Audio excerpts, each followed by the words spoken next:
لیکن فوکس لوگوں کا اس پہ رہتا ہے. 11 مئی تک اس میں سے کوئی فوکس عوام کا نہیں ہٹا سکتا. یہ ٹھیک ہے، یہ بھی ایک بہت بڑا ایشو ہے اور ایک چیلنج ہے سب کے لیے، لیکن میرے خیال نہیں کہ اتنا اثر اس کا پڑے گا. کیونکہ دیکھیں، اگر ایک پولیٹیکل لیڈرشپ ہو تو اس کا اثر اس لیے پڑتا ہے کہ ایجوٹیشن شروع ہو جاتی ہے، تو لوگوں کا فوکس. اچھا، جب ایجوٹیشن شروع ہو جاتی ہے تو اس شہر میں لا اینڈ آرڈر کنٹرول کرنے کے لیے پولیس آتی ہے، پھر ٹیئر گیس ہوتا ہے، لاٹھی چارج ہوتا ہے، تو آہستہ آہستہ ایک مومنٹم بنتی ہے. یہاں تو پولیٹیکل پارٹی ہے نہیں. میرے خیال جو بندے اس کے ساتھ ہیں وہ تو انگلیوں سے انسان گن سکتا ہے کہ کتنے بندے ہیں. تو اس لیے میں کہتا ہوں کہ اس کا حلقوں میں الیکشن پہ کچھ اثر نہیں پڑے گا. اچھا، اب یہ بتائیے کہ صوبہ خیبر پختونخوا میں عوامی نیشنل پارٹی جو ہے وہ طالبان کا نشانہ ہے. روزانہ آپ کو دھمکیاں دی جا رہی ہیں، آپ پر حملے کیے جا رہے ہیں. یہ جو خرابی ہے آپ کے صوبے میں، کیا اس کا ذمہ دار پرویز مشرف ہے، امریکہ ہے، یا ہم سب ہیں؟ دیکھیں، اس دن تو الزام پورا کا پورا ذمہ داری تو منور حسن صاحب نے ہم پہ ڈال دی کہ جو کچھ بویا تھا این پی نے وہ کاٹ رہی ہے. لیکن میری طرح تو بھی تاریخ کا گواہ ہے، اور پھر پاکستان کے سیاسی حالات کے تجزیے میرے خیال مجھ سے تو بہتر کرتا ہے. ہم نے یہ دیکھنا ہے کہ یہ پورا سلسلہ شروع کب ہوا. یہ سلسلہ تو جہاد افغانستان سے شروع ہوا، جنرل ضیاء الحق سے. اور اب تو یہ انکار اس سے کرنا کہ نہیں جی نہیں یہ نہیں تھا، اور وہ تو میرے خیال گوسٹ وارز کی کتاب آنے کے بعد تو بس وہ سٹیو کول کی کتاب جو ہے گوسٹ وارز، دا گوسٹ وارز، اس نے تو ساری بات کھول دی. پھر آپ لوگوں پہ ہے کہ آج آپ سٹڈی کرو. اس نتیجے پہ اگر ہم پہنچتے ہیں کہ تباہی اور بربادی شروع وہاں سے ہوئی، پھر یہ تجزیہ بھی آپ نے کرنا ہے کہ اس قدم کی حمایت کس نے کی، اس قدم کی مخالفت کس نے کی. تو آج میرے خیال میں یادداشت کمزور پڑ گئی ہے منور حسن صاحب کی، عمر زیادہ ہے، کیونکہ یہ ہمارا بویا ہوا نہیں، یہ ان کا بویا ہوا فصل ہے. آپ کو پتا ہے حکمت یار اور ان کے ساتھیوں کے ساتھ کس کے تعلقات ہمارے تھے کہ ان کے تھے. ہم تو اس وقت جہاد کو فساد کہہ رہے تھے. نہیں، لیکن حکمت یار اور ان کے ساتھیوں کے ساتھ تو طالبان کی لڑائی تھی. حکمت یار تو ناردرن الائنس کا حصہ تھا. آپ تو پھر بعد کی بات کر رہے ہیں نا، میں انیشل بات کر رہا ہوں. ٹھیک ہے. جب تک طالبان کریٹ نہیں ہوئے تھے، ٹھیک ہے، تو اس سے تو کوئی انکار نہیں کر سکتا کہ یہ قوتیں ضیاء الحق کے ساتھ مل کے یہی قوتیں افغانستان کو فتح کرنی نکلی. اچھا، آپ جو بات کر رہے ہیں تو آپ پر جو پہلا خودکش حملہ تھا 3 اکتوبر 2008 کو ہوا. ابھی اس وقت نئی حکومت بنی تھی اے این پی کی. اس حملے کی کیا وجہ تھی؟ آپ پر حملہ کیوں کیا گیا؟ یس سر، بیسکلی، اور وہ تو میرے خیال حکیم اللہ مسعود بھی کئی مرتبہ کہہ چکے ہیں اور احسان اللہ احسان بھی کئی مرتبہ کہہ چکے ہیں کہ ان سے ہمارا نظریاتی اختلاف ہے. میرا مائنڈ سیٹ اور ان کا مائنڈ سیٹ وہ بالکل اپوزٹ ہیں ایک دوسرے کے. کسی طور پہ ہمیں دباؤ میں لانا،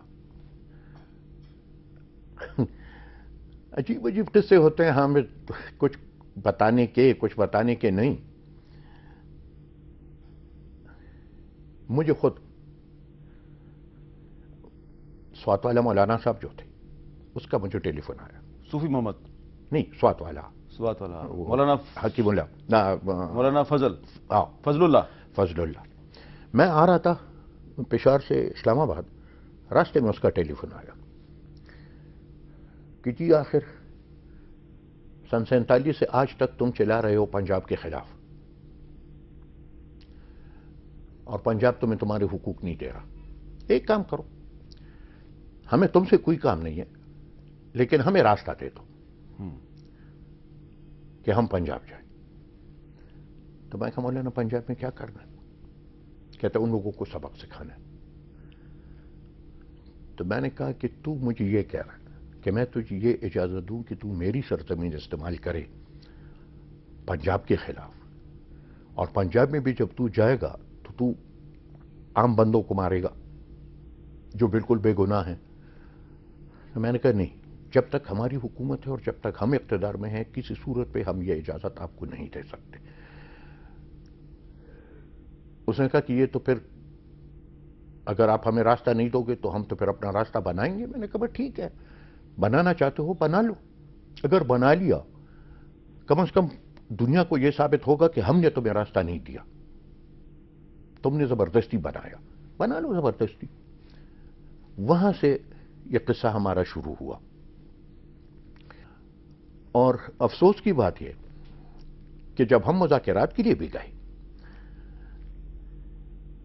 تو بڑے جو آج پولیٹیکل فیلڈ میں ان کو سپورٹ کر رہے ہیں، یہ سب لوگ ہم پہ تنقید کرتے رہے۔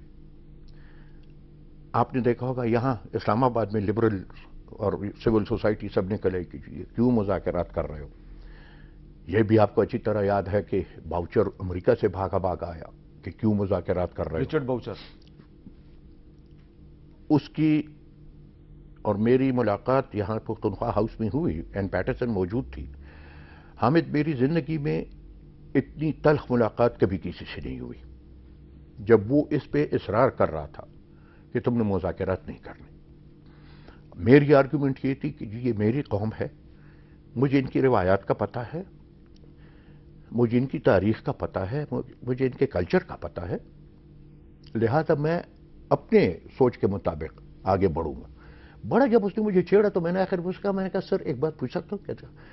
میں نے کہا if I advise you on how to run New York would I look an idiot اور would I not look an idiot?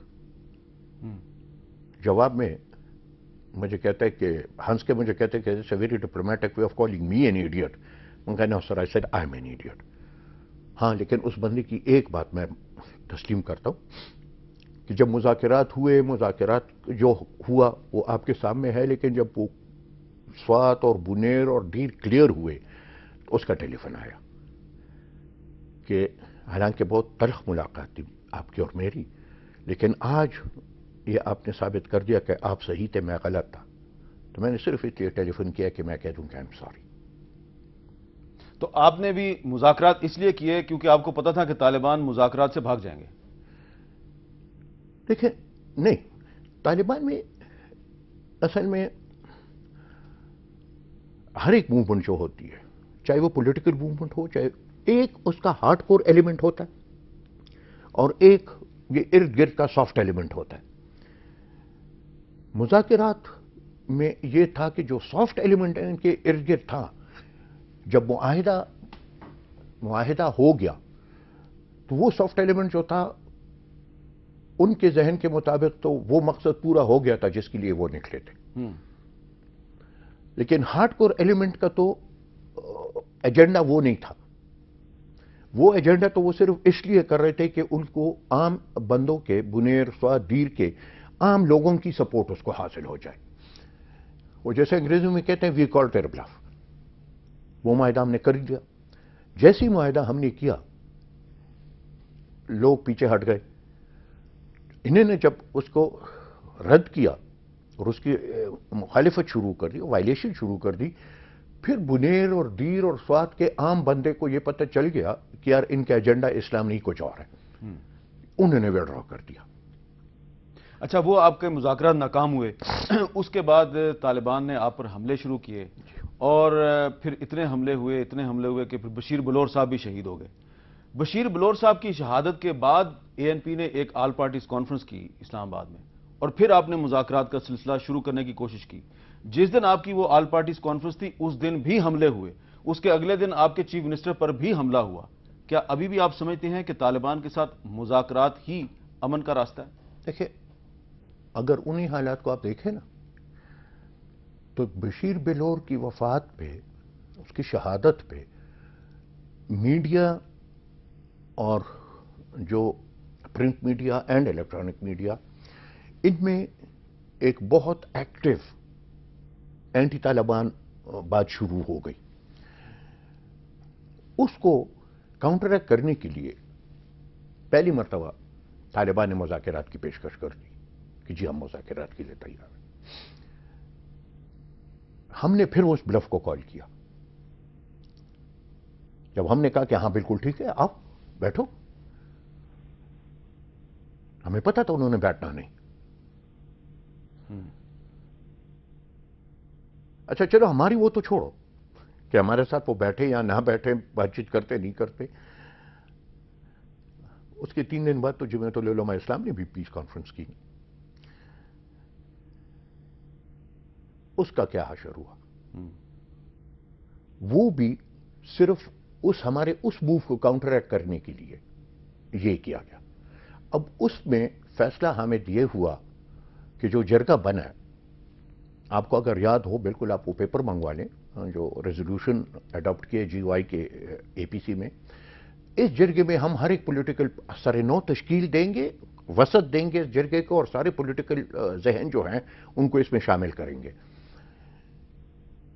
بغیر کسی بندے کو شامل کیا, انکلوڈنگ جماعت اسلامی. سب سے پہلے تو جماعت اسلامی نے پھر اس کو ڈسون کیا, یہ کہہ کے کہ جی ہمیں تو یہ کہا گیا تھا, اب یہاں تو یہ اکیلا لگا ہوا ہے. تو وہ بھی ادھر کی ادھر رہ گئی. اچھا, اب آپ الیکشن میں جا رہے ہیں, جی, اے این پی پر دوبارہ حملے شروع ہو گئے ہیں, کیا عوامی نیشنل پارٹی انتخابی مہم چلائے گی یا نہیں چلائے گی؟ دیکھیں سر, اے این پی بالکل انتخابی مہم چلائے گی. ہم تو الیکشنز کو سیاسی قوتوں کے لیے بہت ہی ضروری سمجھتے ہیں. یہ بالکل الیکشن کی پروسیس جو ہے یہ غذا ہے سیاسی قوتوں کے لیے, سیاسی پارٹیوں کے لیے. اور جب 2002 میں پرویز مشرف الیکشن کا اور آ رہے تھے تو بہت سے لوگوں نے ہمیں کہا کہ بائیکاٹ کرو. ان کو میں نے یہی کہا, میں نے کہا دیکھو, جو طاقت والا ہوتا ہے وہ رولز آف دا گیم بناتا ہے. تیرے پاس پھر 2 آپشنز ہیں, یا تو ان رولز آف دا گیم کے تحت تم حصہ لو, یا تم کہو کہ نہیں یار نہیں, جا کے گھر بیٹھ جاؤ. آج بھی وہی حالت ہے. رولز آف دا گیم طاقت والے بنا رہے ہیں, انہی رولز آف دا گیم کے تحت اے این پی بھرپور حصہ لے گی الیکشنز میں. آج تو یہ بھی اطلاع آئی ہے کہ کل رات پشاور میں پیمفلٹس تقسیم ہوئے ہیں کہ کوئی بندہ بھی اپنے گھر پہ اے این پی کا جھنڈا نہیں لگائے گا اور نہ اے این پی کے اسٹیکرز کوئی لگائے گا, اور جس گھر پہ لگائے گا ذمہ پہ اس گھر والی کی خود ہے. یہ تو ان کا ذہن. دوسری طرف ہمیں شاید کافی لوگوں کو یہ پتہ نہ ہو, جس دن حاجی صاحب پہ حملہ ہوتا ہے اس کے دوسرے دن سٹیکرز آتے ہیں, اس پہ لالٹین بنا, نیچے لکھے وطن یا کفن. ہم نے چاہے جتنا خون ہو, ورکرز اللہ نے اتنے دیے ہمیں, 3 جنریشن سے ہم چلے آ رہے ہیں کہ خوف نہیں ہے ہمارے ورکرز میں. آپ نے خود اس رات آپ پشاور میں تھے, آپ نے خود کہا کہ جی رکشہ پہ بھی سٹیکر لگا ہے, دکان میں بھی سٹیکر لگا ہے, جھنڈے لگے ہیں, گاڑیوں پہ بھی لگے ہیں. وہ سب تیار ہیں, وہ اگر ٹارگٹ ہوتے ہیں تو ہوں. وہ سب یہی کہتے ہیں کہ یار ایک دن تو مرنا ہے. اور ہماری تو تاریخ ہے یار. صرف دیکھو 12 اگست 1948 کو بابڑ کے ایک جلسے سے 610 جنازے ہم اٹھا کے. خان قیوم خان نے جو فائرنگ کروائی تھی, جی ہاں, 610 جنازے ایک میٹنگ. تو یہ ایک عجیب بات بھی میں آپ کو بتاؤں کہ جس رات حاجی صاحب پہ حملہ ہوا وہ خبریں چل رہی تھیں اور میں آپ کے جیو والوں سے بات کر رہا تھا. اس دوران جب میں نے وہ بات ختم کی اور میں نے دیکھا تو ایک نمبر سے کوئی 17 کالز آئے تھے. میں نے رنگ بیک کیا تو ہمارا ایک ساتھی تھا, 4 کے قریب ایک گاؤں ہے سرڈیری, اس کا. وہ مجھے کہتا کہ خان میں بغیرت تو خفا ہو گیا تھا پارٹی سے, مجھے منانے کیوں کو نہیں آ رہا. میں کہا جو خفا تو خود ہوا تو تب راضی بھی تو خود ہو. کہتے نہیں کسی کو بھیجو, کیونکہ یہ جو کچھ آج ہوا ہے حاجی بلور صاحب کے ساتھ, اس کے بعد گھر میں بیٹھنا ہمارے لیے بے غیرتی ہے. تو کسی کو بھیجو تاکہ وہ آ کے مجھ پہ جرگہ کرے, میں اپنا جھنڈا لگا لوں. اور جب لوگ گئے وہاں، جب اس نے جھنڈا لگایا، پھر اس کے بعد دوبارہ مجھے ٹیلی فون کرتا ہے کہ خان خدا کی قسم اب دل خوش ہے کہ میرے دکان پہ لال جھنڈا تو اس کا مطلب یہ ہے کہ طالبان کے حملے جو ہیں وہ اے این پی کو سیاسی فائدہ پہنچا رہے ہیں؟ ہمارے جو ناراض ساتھی ہیں، دیکھو جو بھی گراس روٹ پولیٹیکل پارٹی ہوتی ہے، اور خاص کر وہ پولیٹیکل پارٹی جس نے زیادہ عرصہ اپوزیشن میں گزارا ہوتا ہے، تو اس کے اکثریت ورکرز تو وہی ہوتے ہیں جو جیلوں میں گئے ہیں، جیلوں سے نکلے ہیں، وہ ناراض ہو کے گھر بیٹھ جاتے ہیں نا. لیکن جس وقت پارٹی پہ سخت وقت آتا ہے نا تو وہ خود بخود آ جاتے ہیں. اتنا فائدہ ہمیں ضرور وہاں سے پہنچا ہے کہ ہمارے جو لوگ ناراض تھے وہ خود بخود ٹیلی فون کر رہے ہیں.